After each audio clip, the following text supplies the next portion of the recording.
안녕하세요. 코즈부 투나잇 진행을 맡은 조수빈입니다. 한 주의 마지막 금요일 시장 굉장히 한산했습니다. 연휴 그리고 또 미국 고용 보고서를 앞두고 관망세 나타났는데요. 연휴를 앞두고 저희 코즈부 투나잇과 함께 하시면서 시원하게 고민 해결해 가시길 바랍니다. 바닥부터 강하게 오를 히든 종목 시간, 또 그리고 우리가 앞으로 봐야 할 이슈와 또 종목 차트들까지 알차게 준비되어 있습니다. 또 시청자분들과 함께하는 종목 상담 시간까지 다양하게 준비되어 있으니까요. 저희 채널 끝까지 함께해 주시고요. 또 노란톡방도 많은 참여 부탁드립니다. 본 방송은 투자에 대한 조언일 뿐 주식 종목의 상승과 하락에 대한 보장은 하지 않습니다. 투자의 책임은 개인에게 있다는 점 꼭 명심해 주시길 바랍니다. 그럼 저희 코즈부 투나잇에서는요, 노란톡방 함께 하실 수 있는데요. 먼저 하단에 번호가 나가고 있습니다. 026007-8335번으로 전화 주셔서 고민 중인 종목명, 매수가, 비중 말씀해 주시면 저희가 실시간으로 빠르게 상담 도와드리도록 하겠습니다.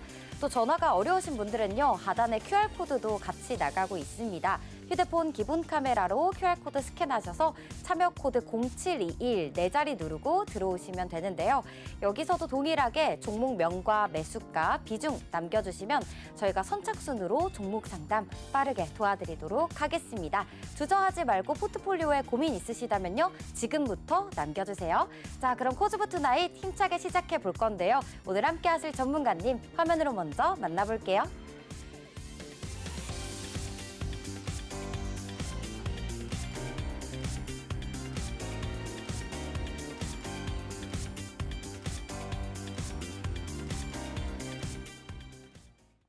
네, 오늘은 최인성 전문가님 모셔보겠습니다. 전문가님 안녕하세요. 네, 안녕하세요.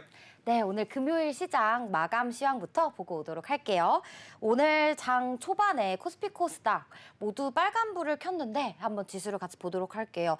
양시장 결국 모두 보합권에 마무리했습니다. 코스피 같은 경우는 장중 내내 상승분 반납하면서 0.26% 밀렸고요. 코스닥 역시 장중에 뭐 플러스권, 마이너스권 이렇게 왔다 갔다 하다가 결국 865포인트에 거래 마쳤습니다. 수급 보도록 할게요.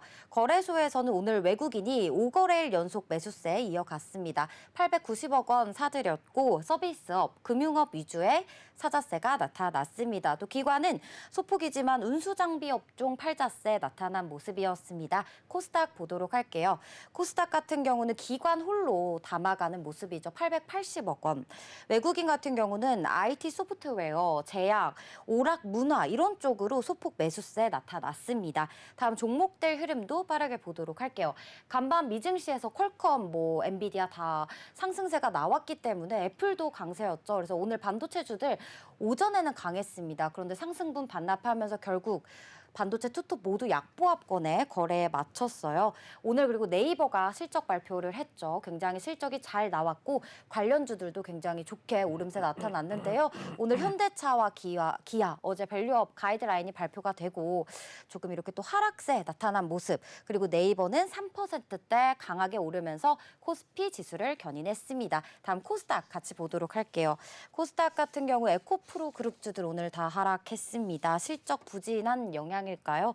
또 이제 코스닥에서는 지금 1위부터 5위까지 모두 하락세인데요.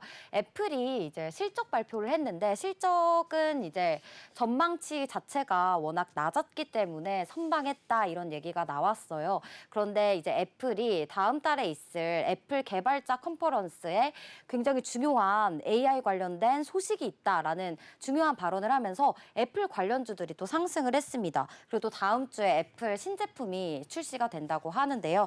그래서 관련주들 AI, 챗GPT 관련주들 오늘 상승세 나타났습니다. 그리고 이제 저희 방송이 끝나고 우리 시간 저녁 9시 30분에 미국의 고용보고서 발표가 있습니다. 고용시장이 이제 인플레이션 관련해서 금리에 정말 큰 영향을 주기 때문에 이 부분 잘 체크해 가시면 좋을 것 같아요. 자, 그럼 전문가님께 한번 오늘 시장 어땠는지 여쭤보도록 하겠습니다. 똑같죠? 지금 아나운서님 말씀해 주신 거 다 동의하는 부분이고 네. 거기서 조금만 더 심도 깊게 짚어 들어가자면 첫 번째로 말씀드릴 건 애플 관련주들 먼저 네. 봐야 될 거예요. 그런데 이 애플 관련주들 같은 경우에는 말씀 주신 것처럼 생각보다 괜찮았다입니다. 선방했다라고도 표현을 하고 있는데 컨퍼런스 자체를 너무 낮게 잡았어요. 그래서 그것보다도 감소폭이 줄어들었기 때문에 뭐야? 생각보다 잘 버텼네? 라는 내용도 있었지만 한 가지 더 이슈를 말씀 주셨던 건 뭡니까? AI 관련된 발표가 있을 것이다라고 말씀을 주셨잖아요. 그런데 이 내용 우리 이미 알고 있었어요. 2월 중순부터 네. 알고 있었던 내용입니다. 아. 뭐였냐? 그때 당시에 애플이 언제 어떤 제품에 접목시킬지는 알 수 없었지만 뭐가 있었느냐? 갤럭시 뭐가 나왔죠? S24에서 AI 관련된 내용을 집어넣은 핸드폰을 출시를 했죠. 이 내용을 들은 애플이 뭐라고 했느냐? 다음번에 출시하는 제품에 우리도 AI를 집어넣을 것이다 라는 내용이 나왔습니다. 이게 언제? 2월 달에 나왔던 내용입니다. 그렇기 때문에 과연 애플이 그러면 이 제품을 언제 출시할 것인가 라는 거에 주목해 볼 수 있었는데 첫 번째, 6월에 우선적으로 내용이 발표될 가능성이 매우 큽니다. 그런데 애플은 우리가 생각할 때 언제로 알고 있습니까? 핸드폰 쪽만 바라보시니까 9월에 발표해서 10월에 판매를 할 것이다. 그리고 우리가 1차 국가가 되지 못하면 2차 국가에 포함될 경우에 10월 중순 이후부터 만날 수 있을 것이다라고 생각들만 하시죠. 그런데 6월 달에 발표해서 판매되는 제품이 있습니다. 아이패드나 이쪽도 지켜보셔야 된다는 거죠. 네. 그리고 한 가지 더 이슈가 있습니다. 애플은 뭐가 있습니까? 힌지 쪽으로 우리나라 기업들과 밀접한 연관성을 보여주는 것으로 봤을 때 언제 출시될지 오리무중이지만 조만간, 올해가 아닐 수도 있습니다. 내년일 가능성도 있고요. 내년이 아닐 가능성도 있지만 폴더블 폰의 출시를 알리는 신호탄이 되어 있다라는 것. 그렇다면 관련주들의 주가가 이번에 상승을 보여주는 건 무엇 때문이다? 폴더블은 아닐 것이다. AI 쪽으로 관련주의 주가가 올라갈 것이다라는 걸 보실 수 있겠죠. 자, 얘기 조금만 더 할게요. 왜냐? 제 주 분야입니다. 제가 공돌이었던 시절에 잘 알고 있었고 그리고 제가 주식을 접하던 그 시기쯤에 이 종목의 주가 흐름을 보면서 공부를 많이 했었기 때문입니다. 첫 번째로 설명드릴 종목은 BH. 그리고 안에 자세히 들여다보면 자화전자라는 계열사가 있습니다. 물론 아주 밀접한 관련성이 있는 회사죠. 가족 회사라고 보시면 됩니다. 그런데 BH 주가가 올라갔다? 뭐야? BH는 FPCB 하는 회사입니다. 플렉서블을 하는 회사인데 자, 그렇다면 거의 대부분의 반도체 기판에 들어가는 제품을 양산하는 기업인데 코로나 이전에는 삼성과의 계약만을 주 목적으로 두고 있었던 인천에 있는 기업입니다. 그런데 애플과의 계약권을 어떻게 따냈는지 그리고 얼마 동안 유지했었는지는 알 수 없겠습니다만 이제는 애플발 수급의 주가가 큰 폭으로 상승하는 모습을 보여준다라는 것. 자, 그렇다면 BH를 우리가 매매해야 되는 시기는 언제로 바라봐야 되겠습니까? 이미 수주량은 확정이 됐을 겁니다. 얼만큼 만들어내느냐 그리고 분량률을 줄여내느냐에 따라 달라지겠지만 그리고 제가 공돌이었던 시절과 지금과는 분량률의 로스율도 많이 달라졌을 겁니다만 BH 지켜봐야 되는 시기는 8월 이후로 볼 수 있을 겁니다. 자, 그렇다면 재료가 소멸되는 시기를 언제로 바라봐야 될까요? 아이폰 출시 때를 보면 되겠죠. 그렇기 때문에 그 이전에 수익을 볼 수 있는 자리까지 먼저 올라와준 이후에 눌릴 때 잡자라는 마인드인데 이번에 상승이 나올 겁니다. AI발 상승이 나오겠죠. 그런데 원했던 자리를 돌파하고 그렇다면 역배열 추세인 300일 이동평균선을 넘었다가 내려오는 그림이 나와줘야 될 겁니다. 그러면 15,830원 저점이죠. 2년 반의 차트에 저점을 그렸던 시기가 언제냐? 자, 4월 19일입니다. 그렇다면 이 종목이 상승을 하기 시작하면서 우리가 잡을 수 있는 날짜가 언제겠습니까? 7월 말쯤부터로 볼 수 있겠죠. 자, 그렇다면 딱 떨어지네요. 8월쯤에 진입해서 10월 달쯤 매도한다라는 계산을 했을 때 올라갔다가 머물렀다가 내려오면서 저점 이탈 안 하고 이 정도 가격 구간에서 바닥이 잡히면 여기에서 잡아서 전고점 돌파하는 자리에서 매도한다라는 시나리오를 써놓을 수 있는 겁니다. 그렇기 때문에 BH 관련주, 오늘 애플 관련주들의 주가가 올라갔지만 실질적으로 매출을 상당 부분 안정적으로 낼 수 있는 기업이 바로 누구다? BH다. 그런데 자화전자를 빼놓을 수 없는 이유는 BH에서 뭘 준다? 일을 준다라는 겁니다. 수주를 넘겨준다라는 거예요. 하지만 BH가 혼자 소화할 수 있는 정도라면 자화전자로 내려주는 양이 그렇게 많지 않을 수도 있다라는 건 알고 계셔야 됩니다. BH가 지금까지는 2차 벤더로서 일을 하는 것이 아니라 어느 순간부터 1차 벤더 개념으로 올라서 있었단 말이죠. 그런데 1차 벤더로 올라서면서 자화전자가 2차 벤더가 되면서 저는 BH에서 뿌리 내려져 있는 하청 업체 중에 하나였었다라는 겁니다. 이해가 되세요? 그렇기 때문에 내부 사정을 속속들이 알 수는 없지만 자화전자도 마찬가지로 뭐다? 아래에 있는 하청 업체처럼 치부된다. 하지만 내부에서는 자화전자로 몰이가 나타날 수도 있다는 겁니다. 그렇기 때문에 자화전자의 차트는 BH만큼의 상승이 나오지 않을 수도 있겠지만 따라가는 형국을 만들어낼 가능성이 있다. 하지만 BH가 큰 폭으로 상승하라는데 자화전자가 너무 눌려 있으면 뭐가 나타난다? 그때가 키포인트인 겁니다. 키 맞추기가 나타날 때 진입할 수 있는 종목이 바로 자화전자다라는 것이죠. 그렇게 애플 관련주들은 정리를 해볼 수 있을 것 같고요. 자, 그다음 오늘 이슈가 있었던 종목들 보면 자동차 관련주들 있죠. 부품주들. 네. 그런데 이 종목들은 왜 지금 상승을 보여주는 것 같은 움직임이 나왔느냐. 현대차, 기아차가 모두 다 빠졌는데 자, 그러면 그걸 아셔야 됩니다. 첫 번째, 현대차 차트를 띄워놓고 잠깐만 설명을 드려볼게요. 우리가 생각하고 있는 건 현대차의 주가가 빠지는 이유는 저 PBR 관련주들의 수급이 이탈됐기 때문이다라고 보고 계시지 않습니까? 네. 그런데 현대차는 지금 저 PBR 관련주보다 더 신경 써야 되는 부분이 바로 뭐다? 자율주행이라는 겁니다. 왜? 왜겠습니까? 오늘 언급드릴 종목이기도 합니다만 설명을 간략하게 드려보자면 일론 머스크가 중국에 방문을 해서 바이두라는 회사와 협력 관계십을 맺고 왔죠. 그런데 이 협력 관계십을 맺은 이유는 뭡니까? 풀 셀프 드라이빙을 중국에는 판매하지 못하고 있었다라는 겁니다. 왜?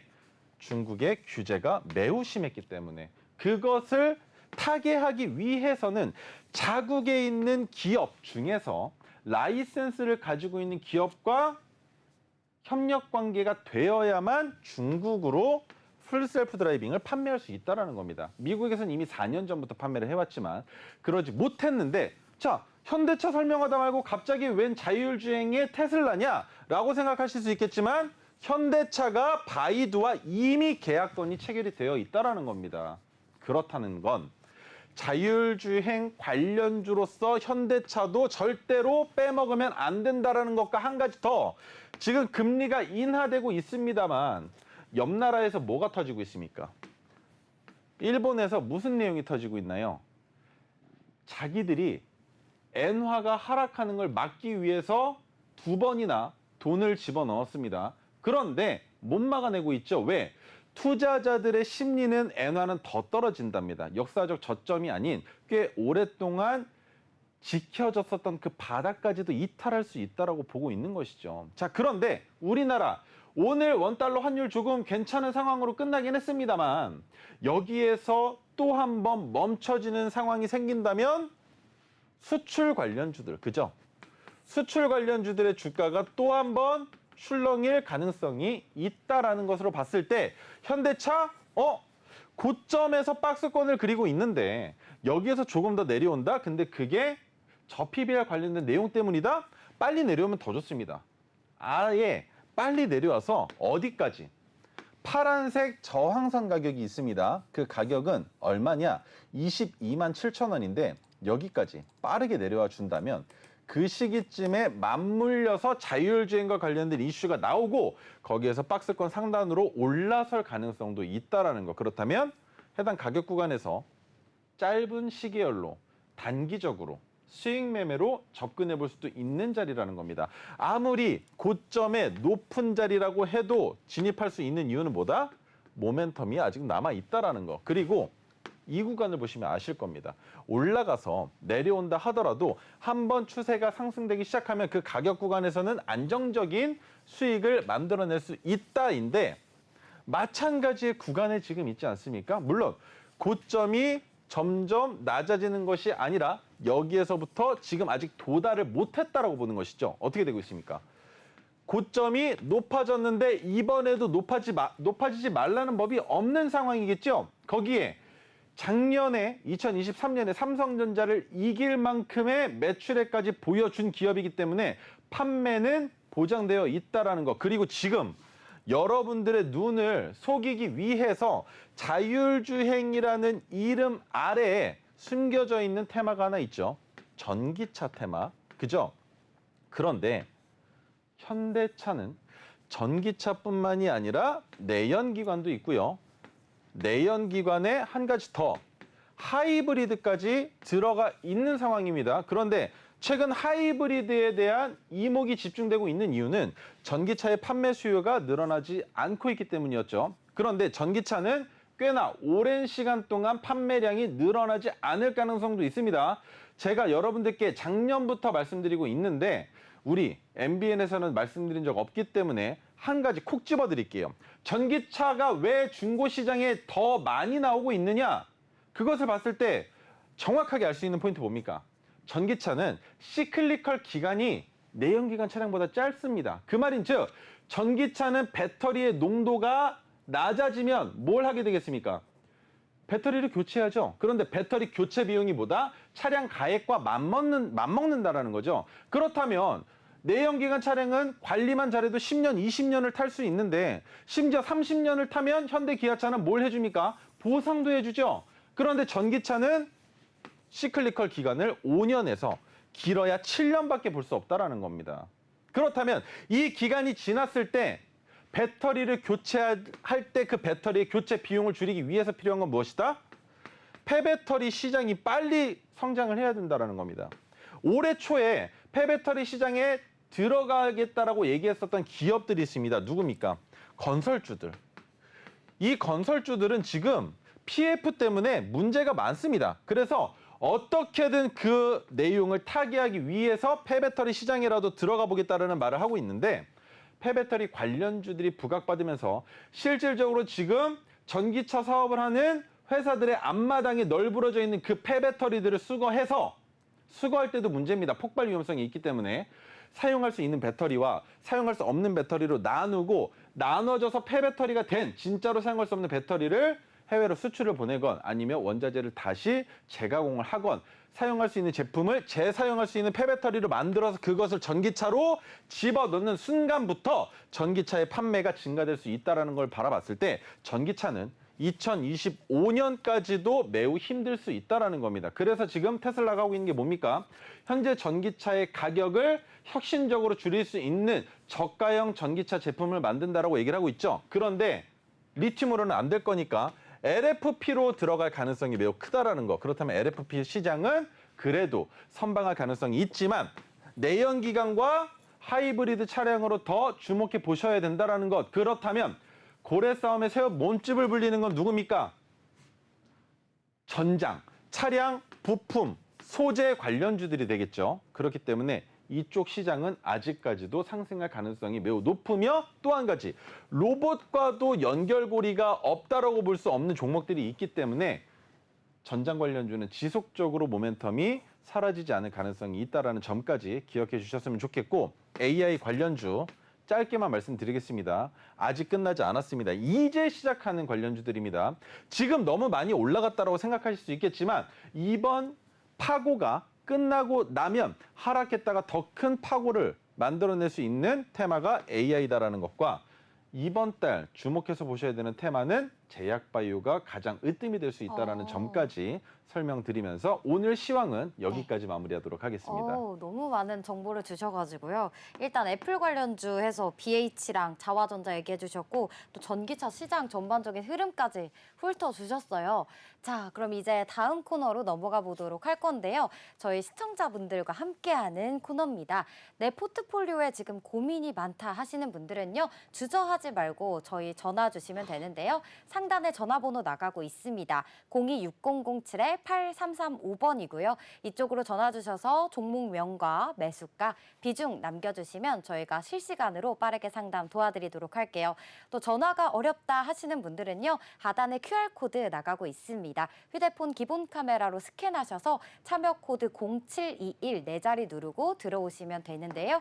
여기서도 동일하게 종목명과 매수가, 비중만 남겨주시면 저희가 빠르게 상담, 친절한 상담 도와드리도록 하겠습니다. 지금 일단 문자로 들어와 있는 사연부터 보도록 할게요. 첫 번째 사연입니다. 큐리옥스 바이오시스템즈, 매수가 64,900원, 지금 비중은 10% 가지고 계시고요. 손실 중이라고 하십니다. 와, 종목명이 굉장히 길어요. 10글자가 넘는 11글자네요. 오늘 마감된 상황 한번 같이 볼게요. 와, 오늘 6%나 밀렸어요. 바이오 관련주잖아요. 57,200원에 종가 맞췄는데 차트 한번 같이 보도록 할게요. 이 종목 같은 경우는 최근에 그래도 이렇게 장대 양봉 그렸던 기록이 있네요. 5월에 신제품을 출시하겠다라는 소식이 나왔던 걸로 알고 있거든요. 올 상반기에 뭐 신제품을 공개한다라고 했었는데 오늘 굉장히 길게 윗골이 남기면서 종가를 맞췄어요. 언제 진입하셨는지 모르겠지만 속상하실 것 같은데 64,900원, 지금 57,200원인데 전문가님께서 앞서 시황 얘기하실 때 바이오, 제약바이오를 이번 달에는 봐야 한다라고 했으니까 혹시 그 안에 이 종목도 있을지 약간 기대감을 안고서 전문가님 이 종목 괜찮을까요, 이번 달에? 제가 설명드릴 종목에 이 종목이 있지는 않았는데 내용은 말씀을 드리겠습니다. 자, 첫 번째 기업 분석을 같이 보고 들어가야 돼요. 제약바이오주들은 어차피 기업 분석 봐봤자 매출액은 쥐꼬리만 할 거고 영업이익은 다 적자일 겁니다. 다 똑같죠. 자, 그러면 마찬가지로 해당 기업도 어떻습니까? 우리가 주목해봐야 되는 건 뭐다? 영업이익은 일단 안 본다. 그죠? 그러면 매출액은 증가되고 있는 추세라고 확인이 됐습니다. 한 가지만 더 보죠. 그렇다면 부채 비율과 유보율은 어떨까라는 걸 봤을 때 이게 가장 핵심 포인트가 됩니다. 제약바이오주들은. 자, 이 구간인데 부채 비율이 점점 줄어들고 유보율도 마찬가지로 줄어들고 있다라는 건 뭐야? 조금 위험한데? 하지만 비율로 따져봤을 땐 언제부터? 코로나 이후로 상황이 좋아지고 있습니다. 그렇기 때문에 기업 자체는 문제가 없다. 그리고 언제를 봐야 되느냐. 상장된 지가 얼마 안 됐기 때문에 여기까지는 안 보는 게 맞다라는 겁니다. 여기만 보시라는 거예요. 왜? 상장되기 이전에 뭘 했을지 어떻게 압니까? 그죠? 정확하지 않은 자료일 수 있다는 것. 자, 그렇다면 상장된 지 오늘로써 178거래일째인데 제가 큐리옥스 바이오를 제일 좋게 바라보고 있는 건 무엇이다? 77,500원이라는 고점을 이번 상승 파동에 넘어서진 않을까라는 생각까지 들고 있다는 것. 그리고 시청자분이 가지고 계신 평균 단가 파란색 저항선의 가격에 들고 계시는데 추가 매수까지도 고려해 보셔야 될 종목입니다. 왜? 이탈했을 때 이 자리를 이탈하면 정말 손절해야 된다고 생각되는 자리가 있습니다. 바로 120일 이동평균선인데 그 자리를 이탈하지 않는 상황에서 어디? 토르 신호가 포착됐었던 황금색 지지선까지 내려와 준다면 여기에서는 추가 매수까지도 고려해 볼 만한 종목이다라는 겁니다. 왜? 이번에 56,300원이라는 가격이 뭡니까? 여기에요. 저항이었던 가격을 돌파시켰으면 그 자리에서 박스를 만들 가능성은 충분히 있다라고 생각을 하는 겁니다. 그런데 이 박스를 넘어서서 상승이 나오면 뭐가 된다?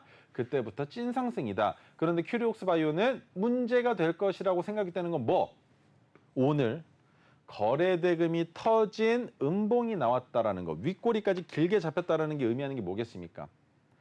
이 고점을 넘어가면 시세가 나온다라는 겁니다. 그런데 어디까지 내려갔다가 다시 반등이 나올지 그리고 얼마의 기간 동안 걸려서 올라갈지를 알 수 없기 때문에 큐리옥스 바이오는 상장된 지 얼마 안 된 상황에 분명히 전고점 돌파 기대감으로 진입을 하셨다라면 이 종목은 손절하는 것이 아니라 추가 매수를 해서 조금 더 보유해보고 120일 이동평균선을 이탈할 때 손절하는 방법으로 종목을 정리하시는 게 맞다라고 설명을 드려볼 수 있을 것 같고요. 자, 황금색 선의 가격은 51,400원입니다. 기억해 주셨으면 좋겠고 51,400원까지 이탈했을 때에는 동일 비중으로 추가 매수까지 해보시되 이동평균선이 올라오겠죠. 120일 이동평균선이 올라오는데 120일 이동평균선을 이탈하는 종가가 나타난다면 그 자리에서는 손절 의견까지 드리도록 하겠습니다.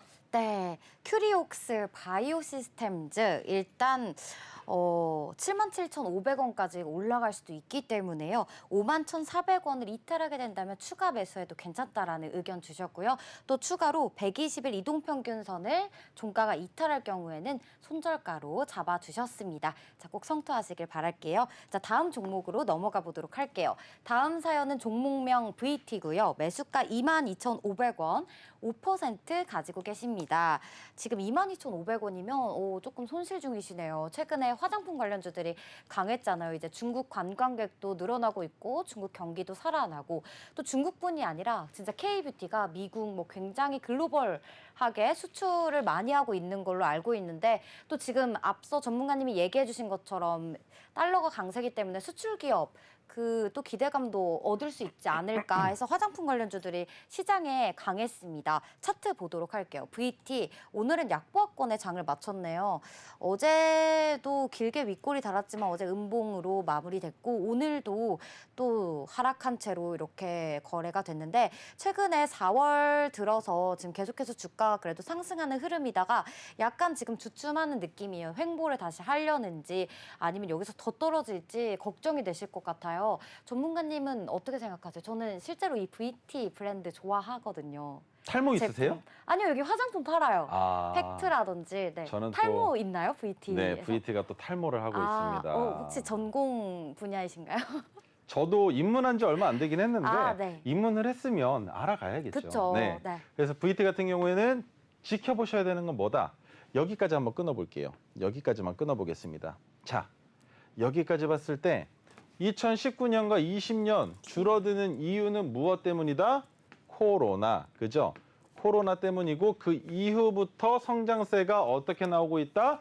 점차 증가될 것으로 추산되고 있으며 작년에는 심지어 2배까지는 아니지만 1.8배 정도의 상승을 보여줬다라는 거. 그렇다면 VT는 성장 가능성이 매우 높은 종목이다라는 게 확인이 됐죠.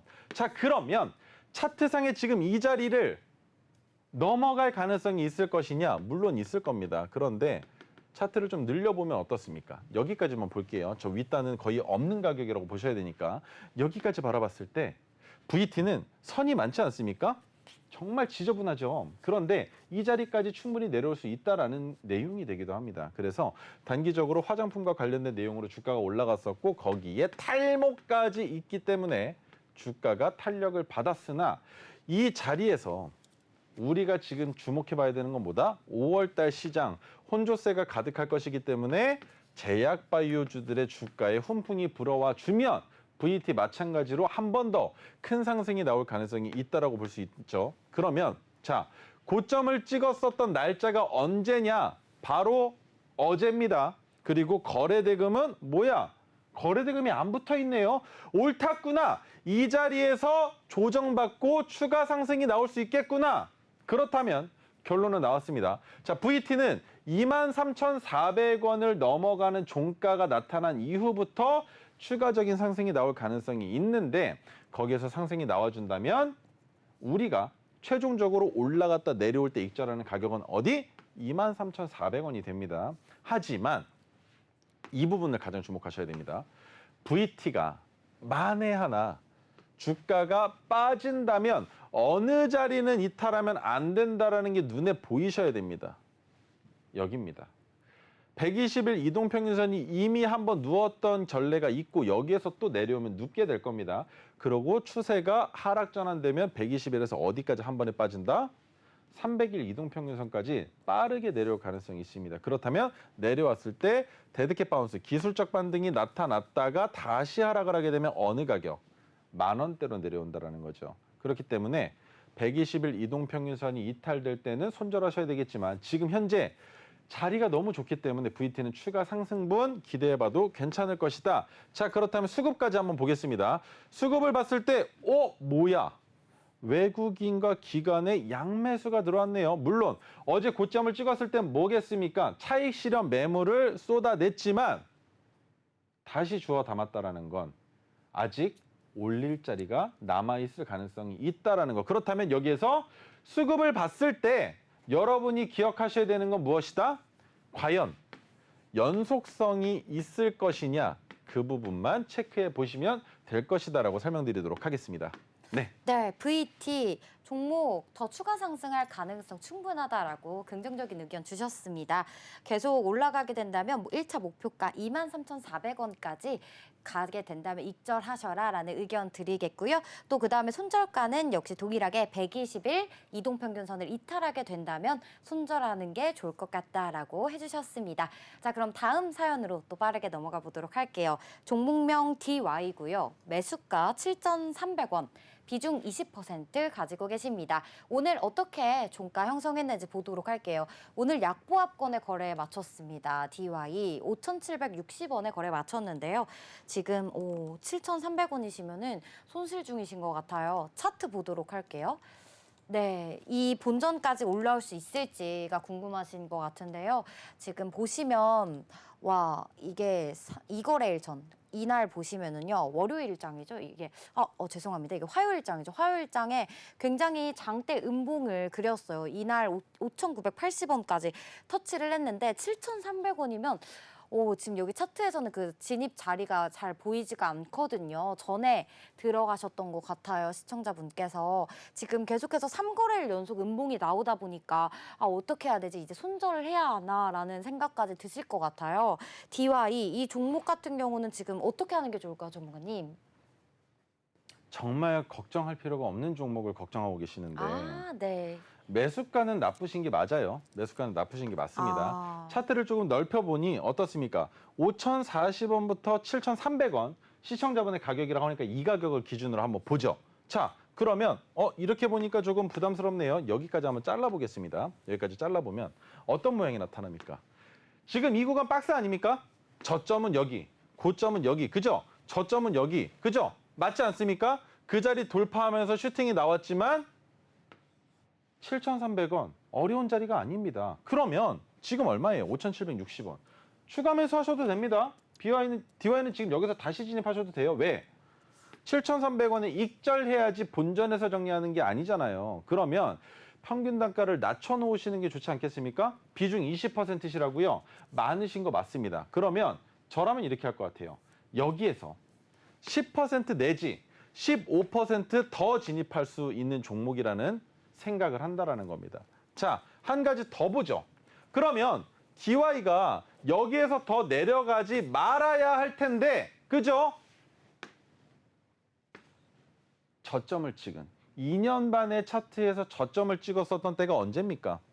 작년 초, 그것도 극초반 1월 3일 날 그날 만들어진 가격이 5,040원이라는 겁니다. 그런데 DY 지금 뭐랑 연결되어 있습니까? 자동차 쪽, 그리고 자율주행 쪽, 자자 두 개 다 붙었죠? 그러면 뭐 하면 됩니까? 주가 상승하면 되는 겁니다. 이번에 7,300원 이상도 올라갈 수 있을 가능성이 높은 종목이라는 거예요. 다만 기간이 얼마나 걸릴지를 모른다는 게 문제이지만 DY 수익을 만들 수 있다면 기간이 문제가 아니라고 생각하시고 기다리셔야 되는 종목입니다. 그렇기 때문에 지금 해당 가격 구간, 자, 이 종목 핑크색 지지선이 도달한 순간 너무 좋은 종목이 됐습니다. 왜? 그 가격을 먼저 찍어보죠. 5,610원인데 5,610원 아래에서는 뒤도 돌아볼 거 없이 매수해도 되는 종목이라는 겁니다. 이유가 뭐겠습니까?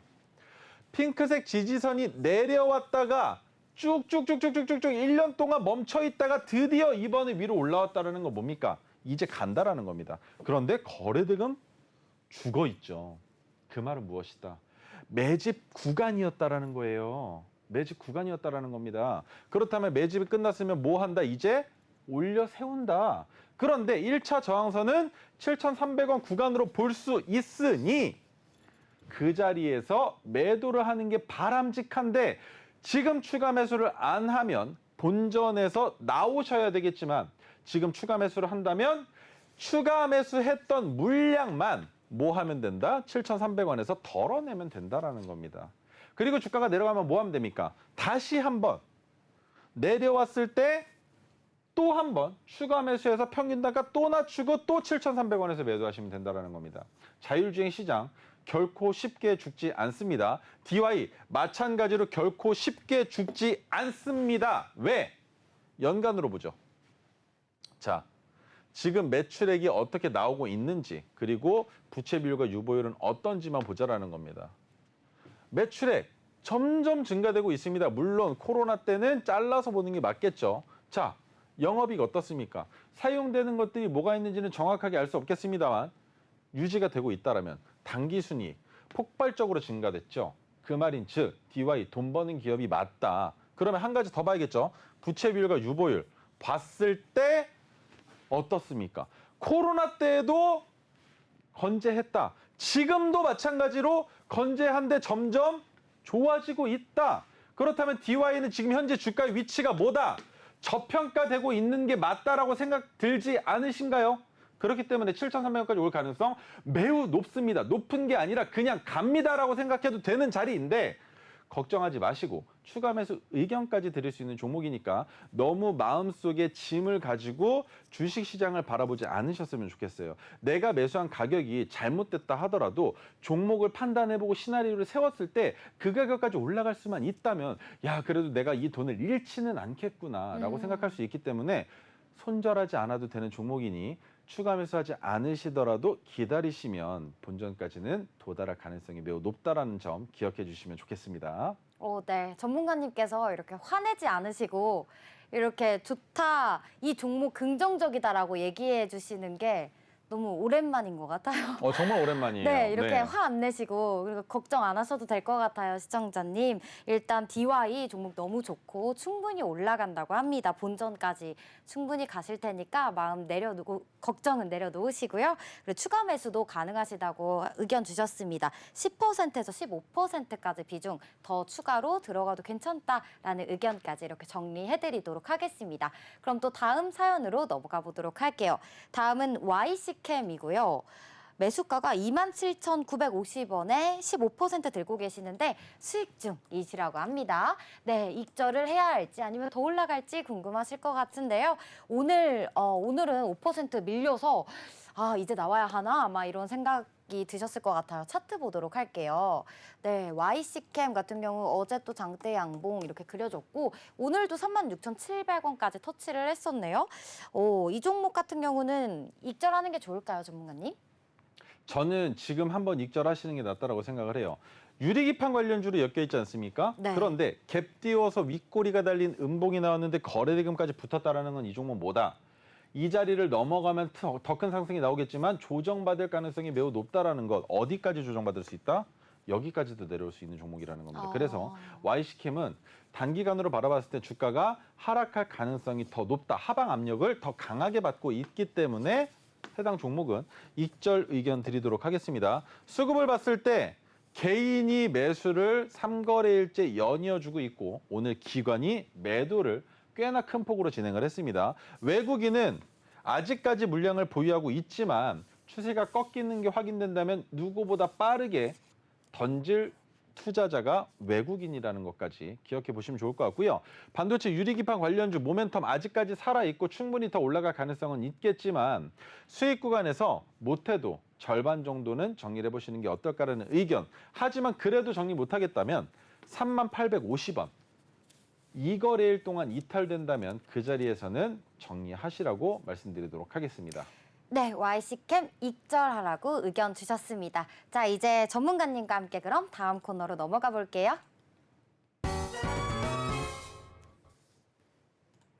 우리가 다음 주에 어떤 이슈와 또 그 이슈 중에서 어떤 종목을 봐야 할지 차트까지 보도록 하겠습니다.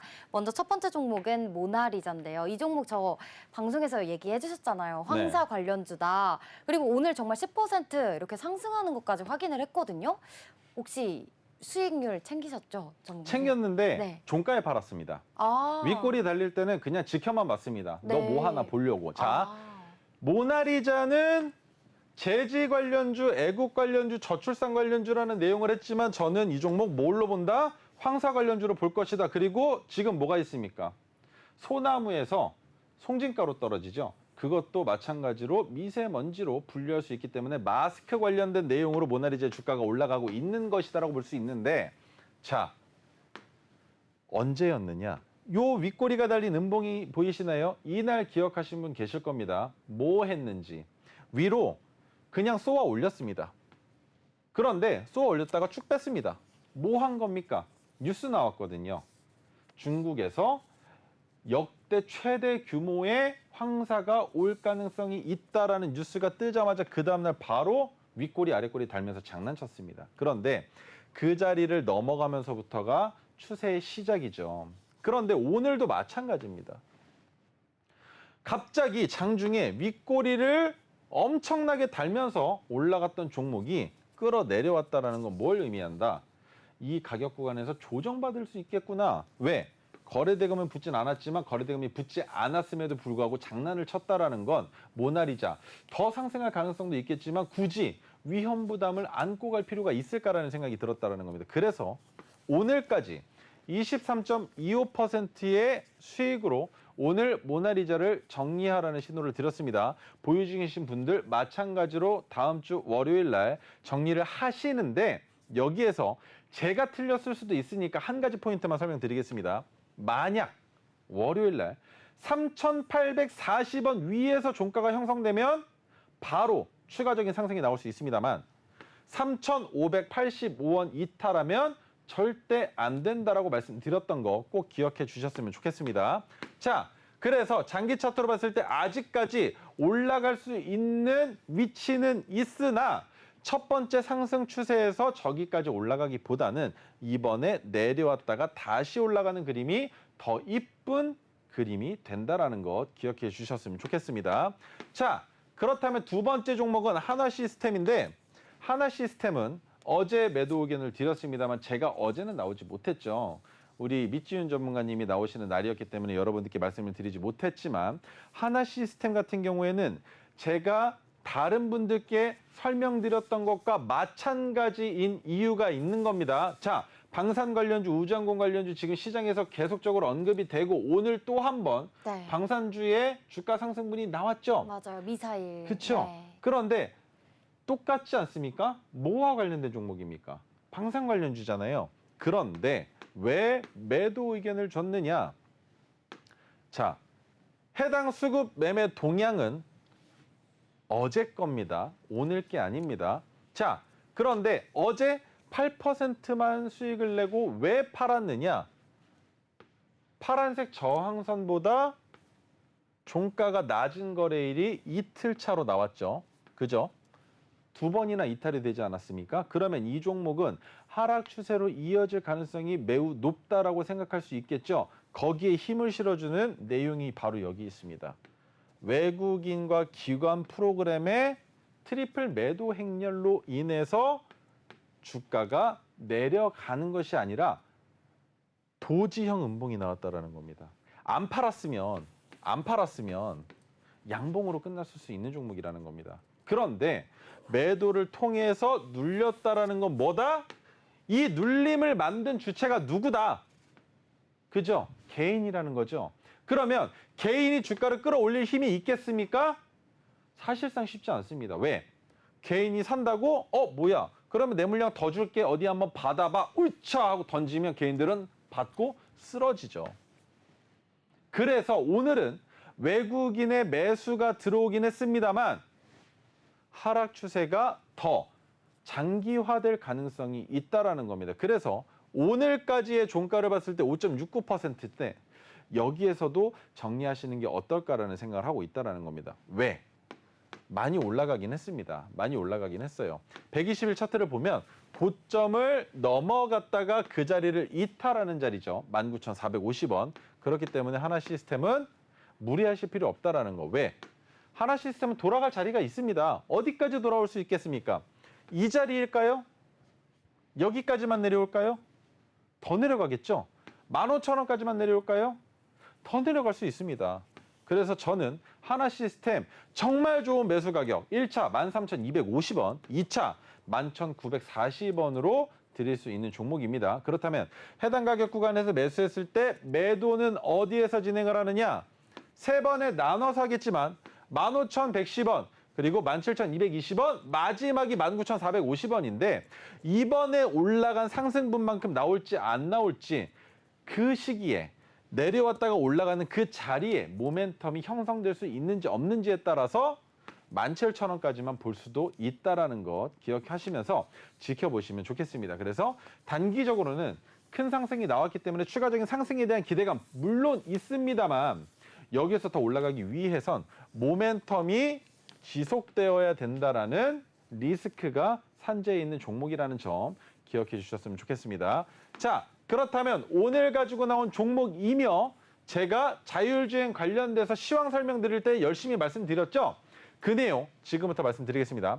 현대차 외 소프트웨어 그룹 17개사와 뭐가 있다? 업무 협약이 있습니다. 그리고 국내 유일의 미션 크리티컬 소프트웨어를 만들고 국산화를 한 기업인데 이것은 방산 쪽으로도 들어갑니다. 원자력 쪽으로도 들어갑니다. 아주 미세한 오차에도 문제가 생길 수 있는 것들을 찾아내는 기술을 국내 최초로 국산화하는 데 성공한 기업이며 한 가지 더 현대차가 직접 투자했고 공식 제품으로 사용하고 있는 해당 기업은 누구와의 연결고리가 있다? 현대차와의 연결고리가 있다라는 거죠. 자, 거기에 아까 설명드렸던 내용입니다.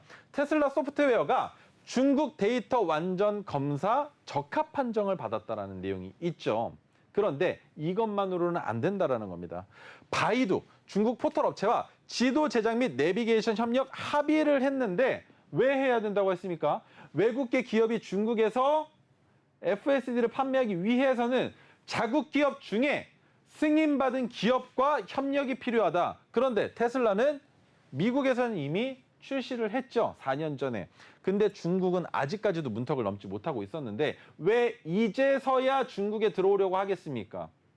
실적이 박살났죠. 그죠? 흔히 말해서 소위 말하는 박살났다라고 표현을 하는데 솔직히 말하면 테슬라의 주가가 내려가도 테슬라는 다시 올라올 종목입니다.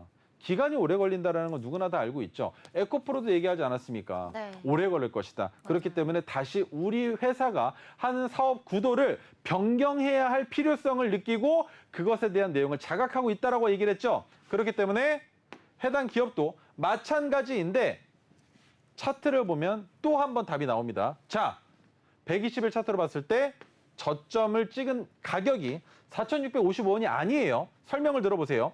내려왔다가 올라가는 가격 구간입니다. 그런데 6,800원까지 올라갈 가능성만 있느냐? 그 이상의 상승도 기대해 볼 수 있는 종목이라는 겁니다. 장기 차트를 봤을 때 저점을 찍었었던 가격은 금액은 날짜는 어디입니까? 3,860원. 작년 10월 30날입니다. 이때 뭐였습니까? 이 하락. 8월 달에 초전도체로 수급이 쏠렸다가 추석이 끝나고 나서부터 지속적인 하락이 나올 때 만들어진 어떤 종목이든 피해갈 수 없었던 저점을 만들어낸 이후에 그 자리를 이탈하지 않고 여기서 토르시노가 떴다라는 건 상승 추세로 전환된다라고 볼 수 있겠죠. 그런데 올라가다 보니 저항 가격 구간이 눈에 보입니다. 여기까지만 바라보고 투자해도 충분히 괜찮은 기업이다. 20% 정도의 상승이 기대되는 종목이다라는 거죠. 자, 그렇기 때문에 오늘 이 종목명이 궁금하시다면 어떻게 하셔야 되는지 안내 부탁드리겠습니다. 네, 노란톡방 함께 참여하시면 장중 빠른 대응 전략까지 함께 하실 수 있습니다. 그럼 저희 코즈부 투나잇에서 준비한 내용은 여기까지입니다. 저희는 다음 주 월요일 이 시간에 또 찾아뵙도록 하겠습니다. 본 방송은 투자에 대한 조언일 뿐 주식 종목에 대한 상승과 하락을 보장하지 않습니다. 투자의 책임은 개개인에게 있다는 점 다시 한번 명심해 주시길 바랍니다. 그럼 지금까지 시청해 주신 여러분 모두 고맙습니다.